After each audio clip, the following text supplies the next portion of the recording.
TOA community, welcome back everybody. Robert Linkul, trainingtheolderadult.com, and we are going to talk about one of my favorite people on Instagram, Dr. Cory, today. And Dr. Cory has a whole bunch of really great content specific to all kinds of different anatomical surgeries, injuries across the board. So he's a surgeon. He does hip replacements, knee replacements, all kinds of different specialized surgeries. And his Instagram is excellent. I mean, he shows some amazing stuff. So I have 3 clips here that I want to share with you. We'll do a little back and forth and talk about 3 different injuries, 2 to the hip, 1 to the wrist, that I find to be pretty valuable. So here we go. We use a metal rod, sometimes we call it a nail, to fix the fracture. We put the rod in the center of the bone and then screws above and screws below the fracture. Good thing is, Grandma can walk right away. All right, so that is a surgery that I personally had experience with my dad. He fell in Tampa, Florida, when my mom and dad lived there, and I had to fly out and help him get through that surgery. Same thing, same type of break. They ended up putting, a vertical screw right down the middle and then another one across it. 2 years or a year and a half later, they move here to California, and they're staying with my sister while they're getting prepared to move into their apartment. And he falls outside on their deck and breaks his other hip and basically got a matching set. So both of his hips had these screws and bolts through them just like this to basically keep his hips together, which more or less is as good or equivalent to a hip replacement other than the health of the socket itself. If your socket is fine, it's really everything else that is now damaged. And so basically you could look at this and go, this person fell, broke their femur. If the labrum, if the acetabular socket, if it was all arthritic and the labrum was all torn up and destroyed, and they were bone on bone and they had a pincer and a cam bone spur, bone deposits, calcium deposits, if they had all this miserable, hip pain, then you would say, let's just take advantage of the fact that they fell and broke their femur and just do a total hip replacement, and this person would be better off. But if you look at the hip and the ball and socket is actually rather, in rather good condition, you can basically save them from having to do a total hip replacement by just putting these 2 screws and bolts in there. So, and I know I make it sound really simple. It's obviously amazing work that is done. And all the breaks occur in different angles and different positions. So once you have a break in the bone, then drilling into the bone, putting in one of these spikes or nails and then crossing it. I mean, this is a very technical thing that has to be done. And it's amazing that they can do it and people can still survive and basically function. And they just leave these parts in there, like they become part of the body. The bone starts to grow right around it, and they're very porous. The metals they put in there, from what I understand, because they want the bone to adhere to it and like grow into it. So it's kind of knurled, almost like a barbell or a dumbbell handle, where the bone can dig into those little grooves on each side and start to become one, basically. All right, let's look at our next one. Did you know only about 30% of people actually have the same leg lengths on both sides? Leg length inequality after hip replacement is the #1 complaint. An arthritic hip, because the arthritis is worn, does tend to lead to a shortened leg. We want to restore the normal leg length. With the hip replacement, the surgeon really can adjust your leg length. How do we get it right? Sometimes we'll use intraoperative x-ray. This is what tech is all about. We'll use robotics to get the leg length right. Did you know only about 30? Okay, so 30% of people have even legs, is what he's saying right out of the get-go. And that means, my left leg is 3 feet long and my right foot or my right leg is 3 feet long. Exactly. Or my left leg is 3 feet, 3 inches long and my right one is 3 feet, 1 inch long, something like that. Okay. I don't know how big the average differential is. So I would suggest it's probably not 2 inches or else we would all notice. But when you get a hip replacement where the very common complaint is that my legs aren't equal anymore. And what Dr. Cory is saying here is in most cases they are, okay? In most cases they are where they should be. Your body and you have become so accustomed because of the arthritic pain, because of the bone on bone, because of the wear and tear, your leg length, okay, let's stick with the 3 and the 3. When you start to wear away bone and labrum and everything else, your right leg, the injured side, becomes 2 feet 10 inches long, and the other one is 3 feet long. Okay. Now, because of that, they were 3 and 3, and because of that wear away, let's just call it an inch of wear away. Okay. So 2 feet 11, and then 3 feet. Because of that wear away of an inch, you have now compensated for that discomfort and that pain. You've shifted your mechanics. You've adjusted your body. Your hips have been slightly tilted. Your back is slightly tilted. But doctors can look at this and go, this is most of the time they get it right. This is how long your leg should be and where it should be. And so they'll make that adjustment. And then when you wake up and you start to walk, you're like, I'm crooked. This one leg is longer. And I felt this too. My right leg, no problem. It felt completely normal and right where I wanted it to be. The left leg felt awkward and long, and I felt like I was hobbling like a pirate. I was kind of like, yar, like this peg leg as I went through. And as I rehabbed and I went through the process, I found that I was favoring that side so much and had like tilted my body away that I needed to basically rehabilitate myself to stand up straight and to get my pelvis straight again. And then everything lined up right, and I've been good ever since. So the majority of the time, that's what occurs. Using the robotics and all the scanning and everything they do, they can really get a good idea of how long each leg is and where exactly they should put your hip. It's just going to take some time via physical therapy to try to level you out and get all your musculature to be able to hold you in the proper alignments again. Because now you're back to where you should be or where you originally were, hopefully with each leg being 3 feet long. That's kind of the intention there, okay? All right, last one. Worried you have carpal tunnel? You are not alone. The pain, numbness, and tingling is from compression of the median nerve as it travels through the wrists. It's these 3 fingers that are affected with carpal tunnel. It can be inherited and is more common with monotonous wrist movements, obesity, and even rheumatoid arthritis. Over 80% respond to conservative treatments, but surgery is an option. Worried you have carpal tunnel? Okay. So this one, I've had carpal tunnel repair in my right hand. I've also had a ganglion cyst removed 3 times. For my thumb repaired, all 3 different surgeries, all on this wrist. You can see it there, okay, my scar. And then I've got a little tiny scar. They kind of use the group, one of the lines in my hand. They just put the scar, they put the incision right through that. So as he was showing there, I'll try to find that. Yeah, this last one. So what they do is there's a ligament that crosses between these 2 fat pads in your hand, okay?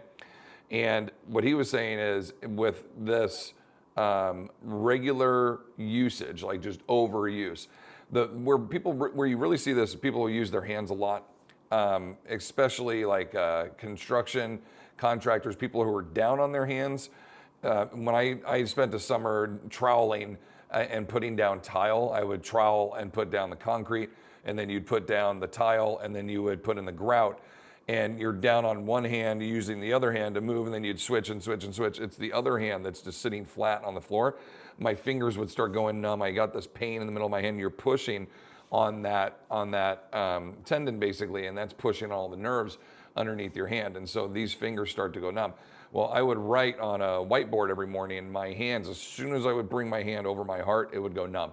And I knew something was not right, okay? This was really starting to bother me. It was starting to alter my life. And then between that and I could see this ganglion cyst that was kind of protruding out of my wrist, more or less, I knew that I had some damage and some things that needed to be repaired in here. So 3 surgeries, knock on wood, everything has been pretty good with this, but quite the experience to not only rehabilitate my hand, but have this surgery where I had more that had to be done, but typically is just done in an office setting, and they kind of twilight you a little bit and they numb your hand, and they go in here just like this, just a little open incision, and they go in and they trim away. So if that tendon is, I don't know, let's just, for simple math, let's say it's 2 inches long. They go in and they cut out like a 1/2 inch and a 1/2 inch on each side, and then pull that out. And so now your 2-inch tendon is only like 1.25 inches on each side. They used to just snip it, from what I understand, but then in some cases it would start to reconnect and start to have the same, it would like scar tissue over the 2 ends and all basically reconnect, and they would start to have this problem again. So now they cut out a chunk so it can't touch. And you now have the freedom in that hand for those nerves to not have anything to push on. The negative to that is you don't have as much protection or cushion there. So you really need to focus on developing some really good grip strength and building up the musculature in your hand to be able to protect your hand in those positions. This is life-altering, debilitating pain, I would say. And what I mean by that is when you're sleeping, you wake up, your hands are numb and they're tingling. When you're through the day, just doing whatever you're doing, your hands ache and they hurt, and it becomes just this constant pain that is really difficult to get your mind off of as you try to live your day-to-days. And there are braces they can put you in that hold you in certain positions when you sleep at night. Nothing sexier than having Velcroed wrist wraps around your hands and Velcroing those, get stuck to your wife's hair in the middle of the night. Those are fantastic times and good memories. And nothing lifts up the libido than a couple of wrist brace. May as well wear my work socks to bed at the same time. Anyhow, not the best for that, but it gets the job done. It makes your hands feel a lot better.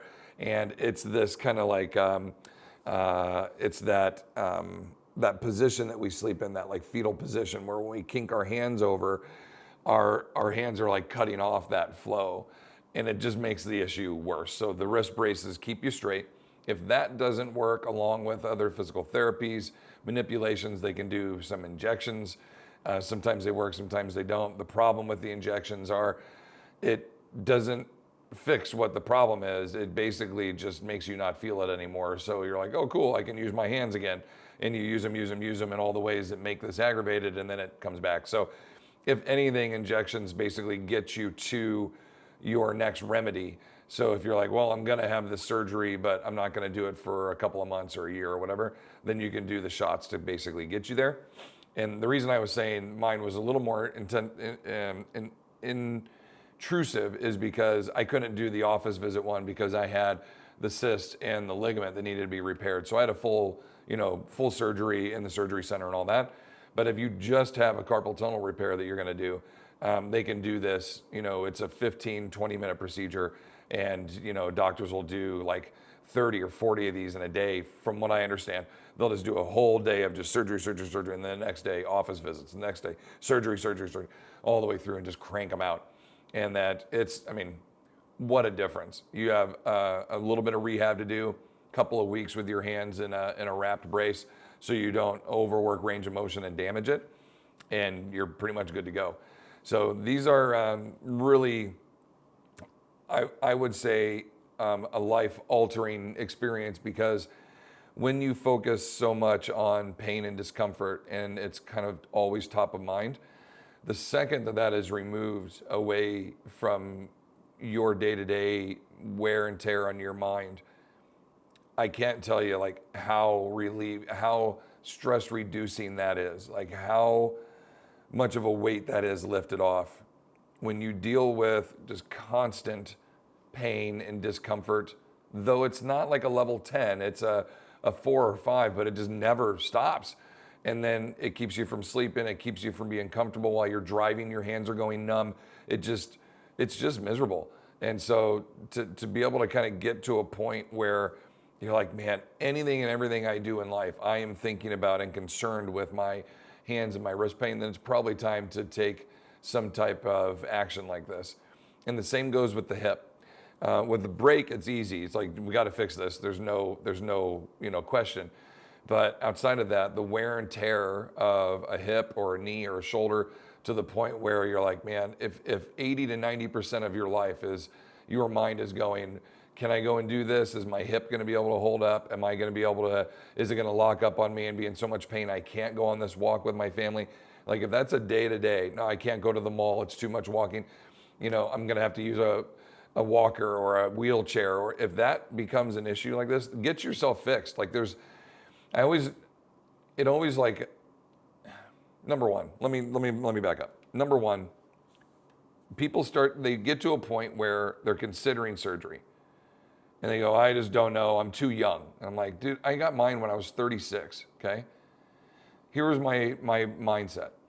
I am not guaranteed tomorrow, let alone the next 10, 15, 20 years, okay? I can intend to live as long as I want. I want to live to at least 80. That's my goal, okay? I've had some pretty significant health issues. So someone like, why would you not pick 100? I'll be very happy with 80 if I can get there, okay? Now, with that intention, it doesn't mean that I'm going to get there just because I want to. I could die tomorrow. Who knows, okay?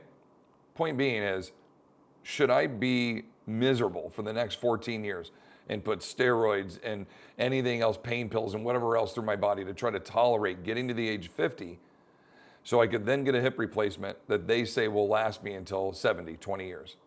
Or can I look at the present moment and go, I'm miserable, I'm uncomfortable now. This is taking over my life. I can't do anything. I can't get on the ground and play with my kids. I can't pick up things. I can't train. I'm obese. What's the point of living that miserable existence just so I could have a hip replacement that would then last 20 years and get me to 70? What am I going to be like the next 14 years? I would have been a miserable person to be around and wouldn't have been able to do any of the things that I've wanted to do or try to accomplish, etc. So you have to look at that and go, well, I think I should probably, in my opinion, look at the now and say I need to fix myself for the best intentions now. And at 36 with hip replacements that will last 20 years, let's call it 56 now, okay? What now? Well, I'm 43 right now, so I've got 13 more years until apparently my hips are going to be worn out and I'll need another replacement. Well, technology has advanced so much to just where we are now, where the surgery to put in a new cap and a new cup and a new ball on the hip is fairly minimally invasive compared to what the original surgery was. And basically it's like oil change. They're going to go in and dislocate and pop out the old parts and put in the new ones, and all the metal basically stays in place. As long as it's all still intact and still working good, it's just all these big, thick plastic pieces that they put in there to replace. And so you rehabilitate and you're back to normal. And so I'm good until 76 now. And then what? We do it again. Well, technology will be advanced to that point, and maybe the surgery is even more minimally invasive, right? I mean, the point is they're only getting better at doing this stuff. But I'm not guaranteed to get to any of those. So why be miserable and have your life altered and have everything about your day, this day-to-day constant pain and misery and discomfort? Why? Why live with that when there's an answer to fix it, even at 36 years old or at 56 years old or whatever age you are? And why keep putting it off? Well, I got work and I've got family, I got this and that. Here's the other part of this. You are miserable. Do you think you feel miserable? How do you think everybody else is dealing with you? Okay? If you are miserable to you, on the outside, you're probably not as effective, as efficient, as enjoyable to be around, or as effective at your job, or as responsible of a parent, et cetera, et cetera. I'm sure you're trying your best, is my point. However, this pain has taken and is taking its toll on you. So if you just bite the bullet here for a moment, take the next 3 to 6 weeks to rehabilitate yourself, get the surgery, rehabilitate yourself, and then you're good for the next 20 plus years, right? Take a month of your life, make it, a thing. Okay, I gotta have help. I gotta have my mom or my dad or my brother or my sister, whoever's gonna come and help, stay with us, help take care of the kids, help this. I gotta take a leave of absence from work, blah, blah, blah, whatever it is. You take a month, 1 month out of your life for the next 20 years to be pain-free, capable, able to do everything you want to do. You're fixed now, but it cost you a month of your life. Okay, 30 days, 40 days, let's call it. 40 days to rehabilitate. For the next 3,300 and whatever, right? Plus, well, that's only 10 years, but the next 7,000 days, give me 40 for the next 7,000 to be pain-free. Is it worth it? Fuck yeah. I mean, I would do that. I'd take that deal every day of the week and twice on Tuesdays, or however that saying goes. Okay, anyhow, probably enough. I think you get the point.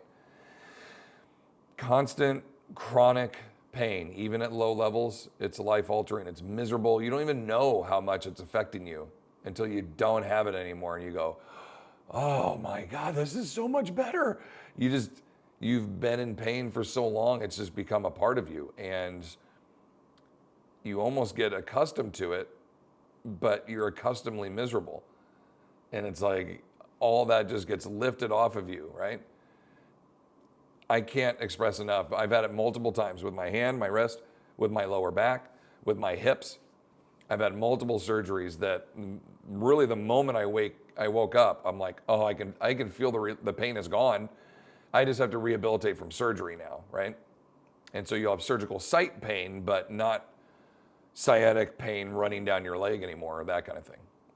All right, gang. I hope you enjoyed this. Comments, questions, hit me up down below. If not, continue to fight your good fight against sarcopenia. We'll see you in the next video. Peace.